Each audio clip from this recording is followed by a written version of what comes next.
பங்குனி உத்தரத்துல இந்த ஒரு சின்ன விஷயத்த உங்களோட பகிர்ந்துக்கணும் அப்படின்னு நான் ஆசைப்பட்டேன். பொதுவா முருகனுடைய அவதாரம், முருகனுடைய வழிபாடு அப்படிங்கிறது எதற்காக? சூரனை சம்ஹாரம் பண்றதுக்காக அப்படின்னு நம்ம எல்லாருமே நினைக்கிறோம்.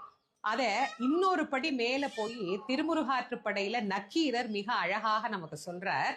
உலகம் உவப்ப வலம் ஏர்பு திரிதரு பலர் புகழ் ஞாயிறு கடற்கண்டாங்கு அப்படின்னு ஆரம்பிக்கிறார்.